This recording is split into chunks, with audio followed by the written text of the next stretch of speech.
Class बहुत ही ज्यादा मजेदार होने वाली है। क्यों? क्योंकि आज के इस वीडियो में आपको 3 चीजें सीखने को मिलेगी। कौन कौन सी है?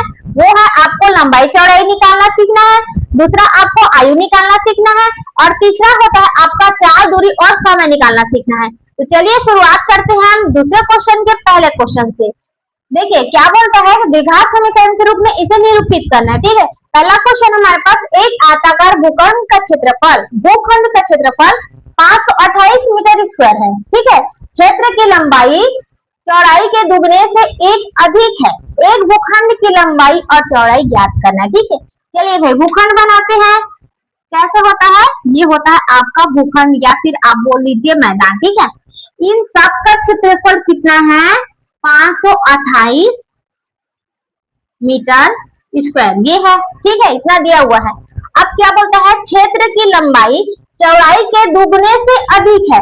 मतलब जो इसकी लंबाई है ना, ये वाला जो लंबाई है, ये इसके चौड़ाई के दुगने से एक अधिक है। ठीक है, मतलब इसका दुगना है और उसका एक अधिक, ये मतलब इसका दुगना और एक अधिक क्या है? लंबाई है। क्लियर है? देखिए इसे कैसे ज्ञात करना है, सॉल्व करेंगे हम। माना देखिए लंबाई कितना है? लंबाई चौड़ाई के दुगने से एक अधिक है। ठीक है, तो हम चौड़ाई मानते हैं क्योंकि लंबाई दुगने से अधिक है, तो चौड़ाई बराबर क्या मानते हैं? x मान लेते हैं। ठीक है, तो लंबाई क्या हो जाएगा? लंबाई क्या बोला है? चौड़ाई के दुगने से एक अधिक, मतलब चौड़ाई ये है। ठीक है, x माने हम चौड़ाई, तो लंबाई क्या हो जाएगा? 2x + 1। समझ आया क्या? इसका दुगना का से एक अधिक, मतलब लंबाई कितना है? दुगना से एक अधिक है। क्वेश्चन में ही दिया हुआ है। ठीक है, हम एक्स्ट्रा नहीं लिख रहे हैं इसको। क्लियर है? तो हमें भूखंड की लंबाई और चौड़ाई ज्ञात करनी है। तो यहाँ पे एक बात देखिए, यहाँ पे क्षेत्रफल आपको दिया हुआ है। ठीक है, यहाँ पे हमें लिखना है भूखंड का क्षेत्रफल कितना दिया है? 528 दिया हुआ है। ठीक है, तो आप सभी को पता है आयत का क्षेत्रफल का सूत्र क्या होता है?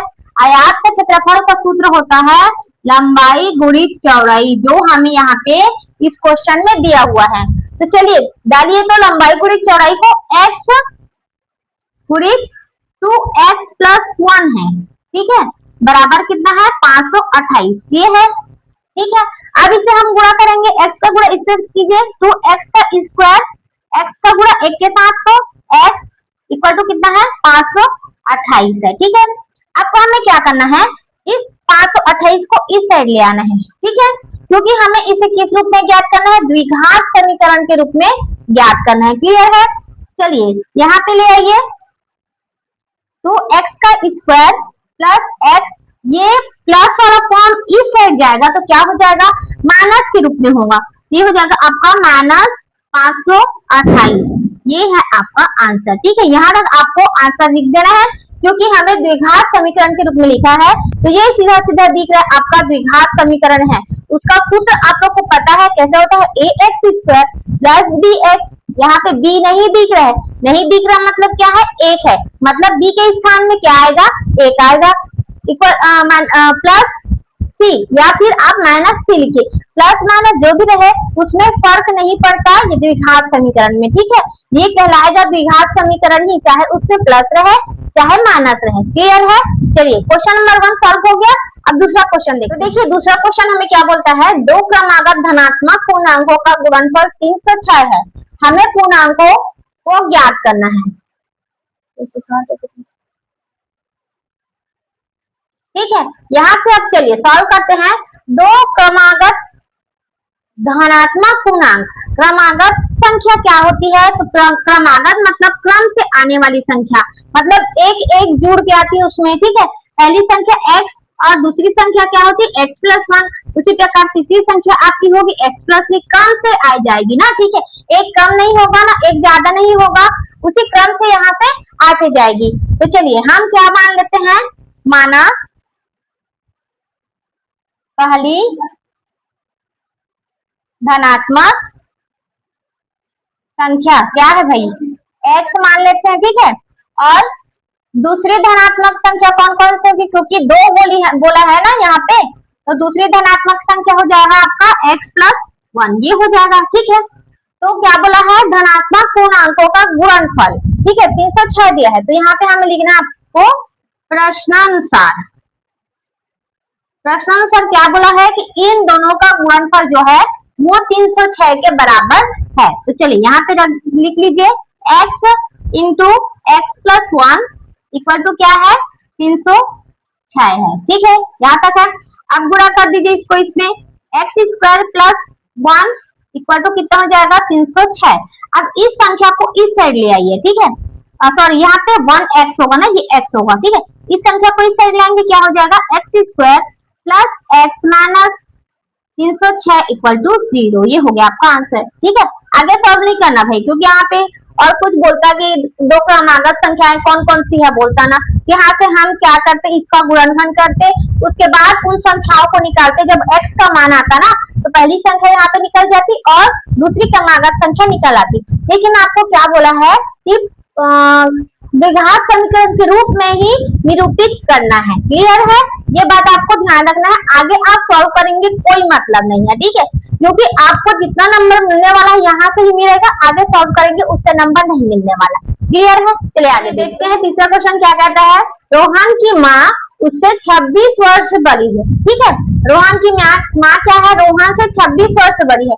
उसकी आयु का गुणनफल अब से 30 वर्ष पश्चात 360 हो जाएगी। मतलब उसकी दोनों की आयु का जो गुणनफल है 30 वर्ष पश्चात 360 वर्ष हो जाएगी। ठीक है, 360 हो जाएगी।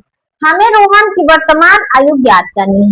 क्लियर है, तो चलिए हम मान लेते हैं कि रोहन की वर्तमान आयु कितनी है, x वर्ष है। ठीक है, माना रोहन की वर्तमान आयु कितनी है भाई, x वर्ष है। ठीक है, तो क्या बोलता है, रोहन की माँ उससे 26 वर्ष से बड़ी है। तो रोहन की माँ की आयु कितनी होगी, x + 26 होगी, क्योंकि इससे वो 26 वर्ष बड़ी है ना। तो इसीलिए रोहन की माँ की आयु कितनी हो जाएगी, x + 26। ठीक है, 26 वर्ष बड़ी है तो 26 वर्ष ऐड हो जाएगी। तो उनकी आयु का गुणनफल, इन दोनों की आयु का गुणनफल अब से 3 वर्ष पश्चात। ठीक है, अब क्या बोला है, 3 वर्ष पश्चात। तो चलिए 3 वर्ष पश्चात पहले कर लेते हैं। प्रश्नानुसार लिखेंगे यहाँ पर 3 वर्ष पश्चात लिख दीजिए पहले। 3 वर्ष पश्चात रोहन की आयु कितनी हो जाएगी, x + 3। ठीक है, और रोहन की माँ की आयु, यहाँ पर माँ की आयु हो जाएगी, यहाँ पर कितनी है, उसमें 3 ऐड कर देंगे। x + 26 + 3 कितना हो जाएगा, x + 29, ये हो जाएगा। ठीक है, 3 वर्ष पश्चात कितना होगा, 360 हो जाएगी। मतलब इन दोनों का गुणनफल जो है, इन दोनों का गुणनफल 360 के बराबर होगी। ठीक है, तो यहाँ से हम लोग लिखेंगे x + 3 इंटू दोनों का गुणनफल बोला है, मतलब गुणा होगा यहाँ पर। ठीक है, x + 29 इक्वल टू क्या हो जाएगा, 360। ठीक है, स्टेप बाय स्टेप आप लोग करते जाएंगे। अब चलिए गुणा कीजिए इसका इसके साथ, x का गुणा इन सभी के साथ, तो क्या हो जाएगा, x² + 29x ये होगा, प्लस 3 का गुणा इन सब के साथ +3x प्लस कितना होगा, 9 या 27, यहाँ से लाया 2, 3 दूनी 6, 2 8, ये हो जाएगा। ठीक है, 87 होगा बराबर कितना हो जाएगा, 360। अब देखिए ये x है, ये x है, दोनों को जोड़ देंगे तो x² + 29 + 3 कितना हो जाएगा, 32x ये होगा। अब क्या करना है हमें, +87 - 30 360 = 0 ये है। ठीक है, अब देखिए 87 में हम 360 घटाना है, लेकिन 360 में 87 घट सकता है, लेकिन 87 में 360 नहीं घट सकता, लेकिन आपको घटाना पड़ेगा और उसमें सिर्फ चिन्ह लगाना पड़ेगा, ठीक है। तो अब लिखेंगे x का स्क्वायर प्लस 32x। अब देखिए इसमें हम इसे घटा रहे हैं, मतलब बड़ी संख्या में छोटी संख्या घटा रहे हैं, लेकिन सॉरी छोटी संख्या में बड़ी संख्या घटा रहे हैं, ठीक है। तो यहाँ पे चिन्ह किसमें है, बड़ी संख्या में है, यहाँ पे क्या का चिन्ह लगेगा, माइनस का चिन्ह लगेगा, ठीक है। तो हम घटाइए 360 में 87 घटाएंगे, चलिए घटाइए 360 में हम 87 घटाएंगे तो ये हो जाएगा 10, ये आएगा 3, ये 15 में 8 गया, कितना बचा 7, ठीक है।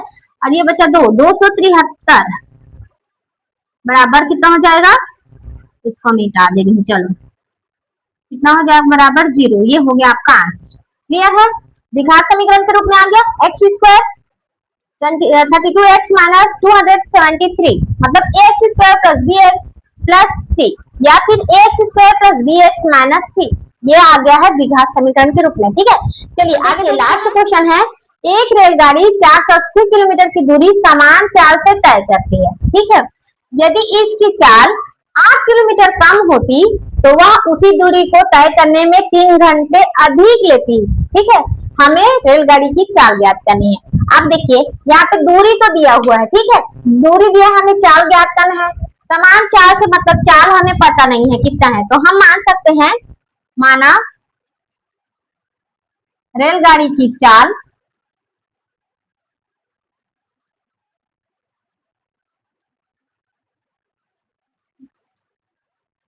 x किलोमीटर है, ठीक है। कितनी चाल है उसकी, x है, चाल कितनी है x मान लेते हैं, ठीक है, ठीक है। उसके बाद हमें क्या करना है कि दूरी बनाना है, मतलब दूरी दिया हुआ है तो दूरी कितना है, दूरी बराबर कितना हो जाएगा 480 किलोमीटर। समान चाल से मतलब x चाल से वह 480 किलोमीटर तय करती है, ठीक है। कितने समय में तय करती है भाई, ये समय भी यहाँ पे नहीं दिया है, तो हम क्या करेंगे, समय बराबर क्या होता है, दूरी बटा चाल, ठीक है। दूरी बटा चाल कितना हो जाएगा, यहाँ पे दूरी कितना है, यहाँ पे रखें, समय है तो t1 लिखेंगे, क्यों, क्योंकि ये शर्त 1 के अनुसार है, ठीक है, शर्त 1, क्योंकि यहाँ पे देखिए इसकी चाल 8 किलोमीटर कम होती तो, ठीक है, कम तो नहीं अभी सेम चाल से चल रही है, x किलोमीटर 4 से चल रही है, तो ये होगा आपका शर्त नंबर 1 कि समय बराबर दूरी बटा चाल। तो दूरी कितना है भाई 480 किलोमीटर है, तो 480 बटा कितना करेंगे, x करेंगे, ये हो गया आपका समीकरण नंबर 1, ये हो गया, ठीक है। अब समीकरण नंबर 2 निकालेंगे। शर्त 2 क्या है कि चाल अगर 8 किलोमीटर कम होती, ठीक है, अगर वो चल रहा है उसकी गति अगर क्या हो जाती, चाल 8 किलोमीटर कम होती तो उसे उसी दूरी को मतलब 480 किलोमीटर जो दूरी है उसे ही तय करने में, चलिए डायग्राम के माध्यम से हम समझते हैं, ठीक है। ये है आपका दूरी 480 किलोमीटर है, ठीक है, 480 किलोमीटर यहाँ पे दिया है, क्या चल रहा है, यहाँ पे चल रहा है आपका रेलगाड़ी, ठीक है, दूरी दिया हुआ है और चाल हमें x किलोमीटर है, ठीक है, x किलोमीटर चाल की हिसाब से वो 480 किलोमीटर उसे तय करना है, ठीक है, उसने तय कर लिया इतना, क्लियर है, ये हो गया। अब क्या बोल रहा है कि अगर इसकी चाल में मतलब जो x की चाल है उसमें कितना कम हो जाए, 8 किलोमीटर कम हो जाए, कितना दूरी तय करने में, 480 किलोमीटर दूरी तय करने में, तो 3 घंटे अधिक समय लेगी, मतलब यहाँ पे हम दूरी को चाल को 3 घंटे 8 घंटे कम करेंगे तो कितना घंटा लेट होगा, ये 3 घंटा लेट हो जाएगा, ठीक है। तो हम इसे फिर लिख लेते हैं, क्या लिखेंगे कि 8 किलोमीटर कम चाल अगर 8 किलोमीटर कम हो तो दूरी तय करने में लगा समय, ठीक है। अगर शर्त 2 यहाँ पे लिखना है आपको, शर्त 2 अगर 8 किलोमीटर कम हो तो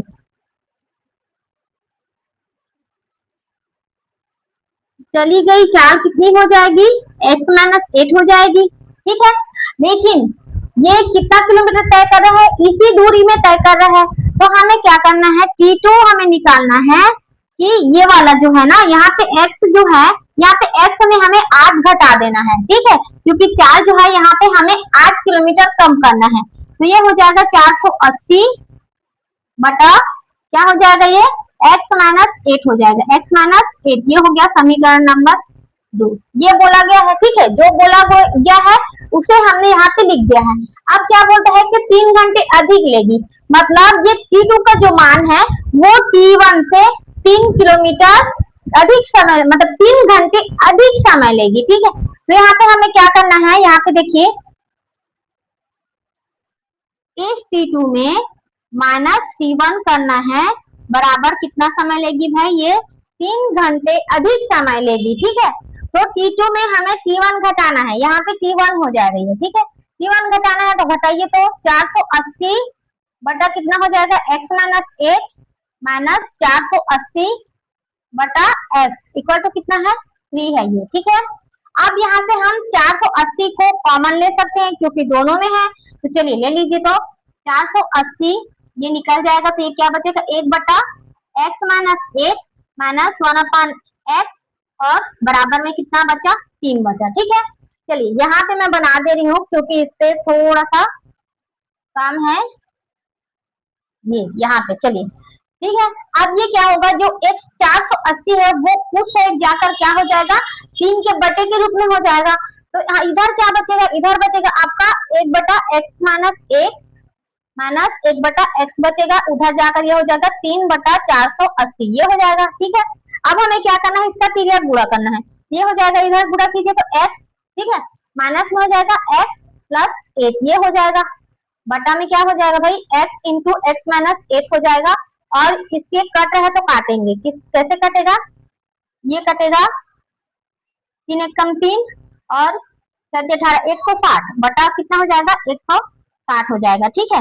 तो आगे क्या हो जाएगा, ये दोनों कट जाएगा, तो 8 बटा कितना बचेगा, X square minus 8 equal to 1/160, ये हो जाएगा, ठीक है। आगे इसका क्या हो जाएगा, इधर से इसका गुणा इसके साथ करेंगे तो कितना हो जाएगा, चलिए इसको पहले लिख लेते हैं, एक्स स्क्वायर माइनस 8, यहाँ पे 8x होगा ना ये, ठीक है, 8x इक्वल टू कितना हो जाएगा, गुणा कीजिए, 0 का 0 8 छके 48, 8 हासिल आया 4 और 8 एकम 8 8 4 12, मतलब 1280, ठीक है, ये हो गया। अब क्या करना है, इस नंबर को इस साइड लाना है, तो ले आइए x square minus 8x, clear है, माइनस के रूप में है, ठीक है, माइनस के रूप में है ये, और माइनस कितना हो जाएगा, 1280 हो गया, बराबर कितना हो जाएगा, 0 हो जाएगा, क्लियर है। ये द्विघात समीकरण के रूप में आया है, क्या देखेंगे, तो a x square plus b x plus c, मतलब a x square minus b x minus c के रूप में आ गया है, यही आपका आंसर है, ठीक है, क्लियर है, समझ आ गया। इसका चाल हमने निकाला, दूरी निकाला, समय निकाला है, ठीक है, T1 इक्वल टू 480 बटा x, ये हमने निकाला हुआ है, ठीक है। शर्त 2 के अनुसार क्या बोल रहा है कि 8 किलोमीटर कम होती है, मतलब 8 किलोमीटर हमने यहाँ कम कर दिया, किसमें, 4 में कम कर दिया, तो ये T2 का मान निकल गया। अब हमें क्या करना है, T2 minus T1 equal to 3 करना है, क्योंकि ये 3 घंटा समय लेगी। कौन समय लेता है ये, अगर हम 8 किलोमीटर कम करते हैं तो 3 घंटा समय लेता है, तो हमें क्या करना है, T2 में T1 घटाएंगे तो 3 निकालेंगे, ठीक है। तो हमें ये सब प्रोसेस यहाँ से लेके यहाँ तक हमने किया हुआ है, क्लियर है। तो चलिए यहाँ से आपका प्रश्न वाली 4.1 खत्म होता है। अगली क्लास में हम 4.2 पढ़ेंगे। अगर वीडियो अच्छा लगे तो लाइक करें, शेयर करें, सब्सक्राइब करना ना भूलें। अपनी अगली क्लास में तब तक देखते रहिए, सीखते रहिए और मैथ्स के रिजल्ट करते रहिए। Thank you.